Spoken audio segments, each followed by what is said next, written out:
How did you deal with that, not having a father in your life?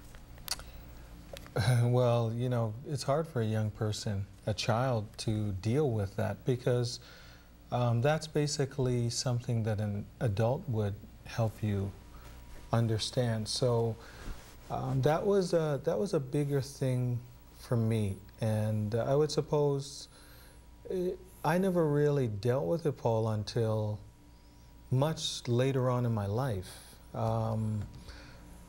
There was a lot of questions of just my whole identity, who I was, and why I was in the situation I was in, being in a single-parent home, going through my mind. So I always wanted to know, was it something that I did? Was there something I should do? And is there some place I should be? Is there something I should become? These are all questions that go through any young person's mind when they're missing a parent. You know, it's questions about self-esteem, issues with guilt. And so your question there, how did I deal with it? Well, there's so much to deal with. We're not just talking about, well, is this person missing? We're talking about me. Who am I? What am I?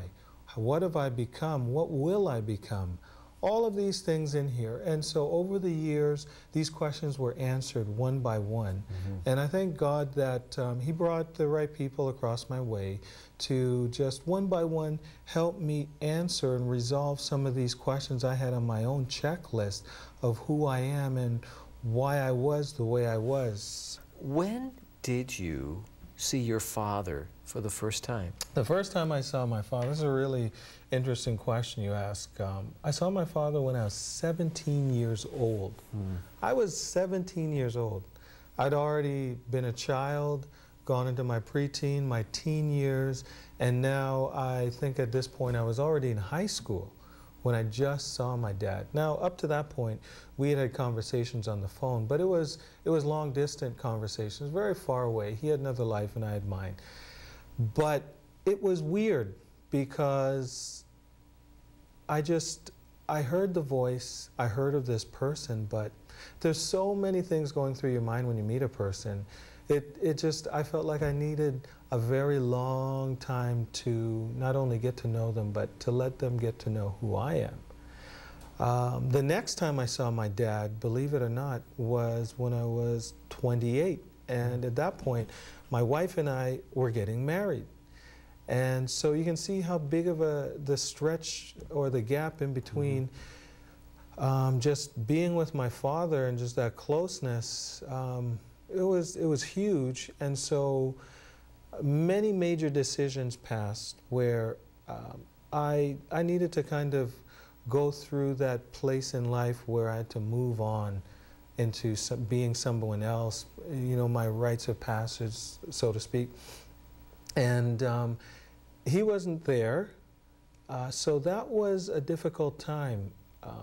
Up to this point, though, I have had more of a closeness with my dad, and I'm very grateful for the opportunities we've had to get together now. I understand that you said to him when you were about to get married, either you come here for my wedding and you be a part of it, or to be honest, I really don't want to see you again. If you cannot show up and just be here, then hey, forget it. Is that what basically happened? That is basically what happened. I'll tell you, any boy who is about to achieve something wants to know that there's going to be somebody there to just give the approval and say to everyone, you know, this guy's making the right decision. I endorse him. I'm standing behind him. And there were many times in my life earlier that there were achievements I made, and just that person to endorse me or bona fide me wasn't there. And I knew that this was a major and critical decision. Many people would be watching me, my peers, my elders, and I needed just the right person to endorse me. So having said that, I said to my father, I said, Dad, if you are not going to be there, don't ever talk to me again. And he understood where I was coming from. I needed him to be there. And I remember he told me it was about 4 o'clock in the morning, 4:30 in the morning, the day of our wedding. The hotel attendant downstairs called me and said, "Your father is here." And up until that point, I really wasn't sleeping, because in my mind there was a clock ticking saying, it's already end of the day, your father isn't here. You're about to get married in 8 hours and your father isn't here. He's not going to show up. And the clock was ticking in my mind, is he going to be here?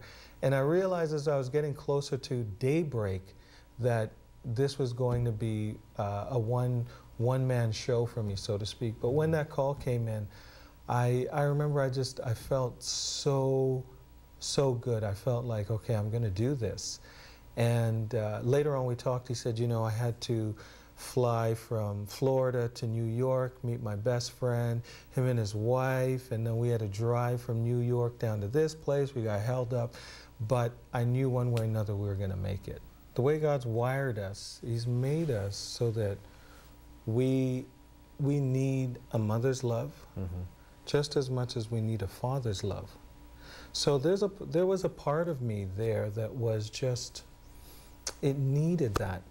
It needed to have that fatherly love, even that fatherly presence. Although there was the absence of my father for a number of years before I got married, there was still a part of me that was still reaching out. I know just before we came on air, Paul, you were telling me you grew up with your dad, and so I know for you, you're sitting on one side of the fence where I'm sitting on the other side of the fence. Totally. And I guess for me now, I feel like I'm on both sides of the fence because I have children of my own. I have 3 children, 2 boys and 1 daughter.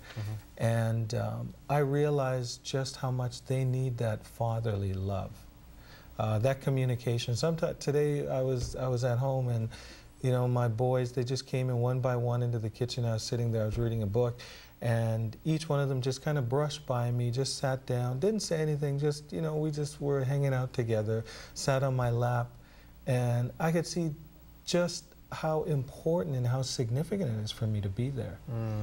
So from that spectrum, I see how important and how valuable a father being present is.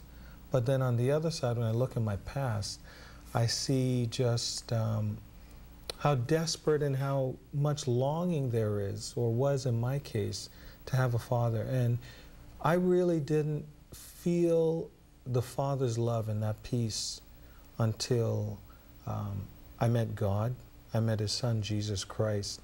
God didn't love me because of my past, who I was, my status. God just loves me because of who He is. He's a father. And so as a father, naturally He loves His children. In spite of what they may do, He may not like what they do, but He still loves them because He is Father to all of us.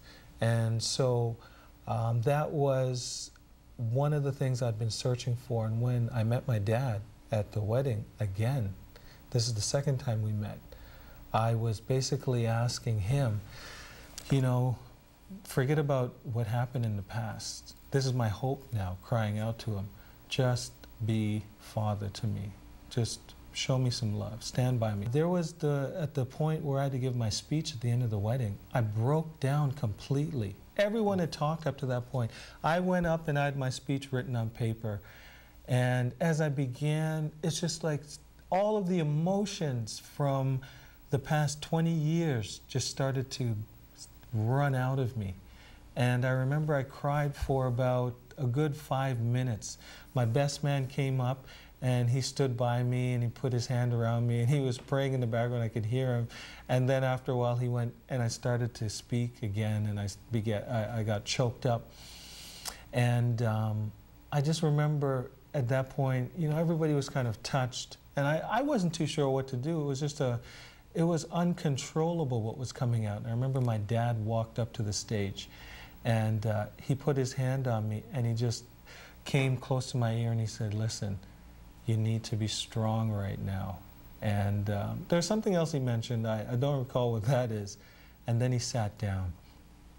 And it's like all of a sudden, this burst of energy inside of me just rose up, and I knew, okay, I'm going to do this now.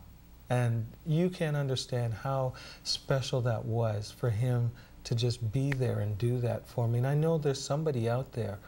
You've hit some points in your life where you just feel like you are about to just fall apart, come unglued. And you wish there was somebody there to just stand behind you and say, I got you. It's going to be okay. But there's not. And I want you to know that there is somebody there. And he wants you to know that he's there. And that's your Heavenly Father. And I'm pretty sure in just the next little while, we'll be talking some more about that. And you'll begin to understand that there's always been somebody there with you, by your side, behind you, every step of the way. And they're also in front of you, guiding you and leading you, making sure that the best happens to you.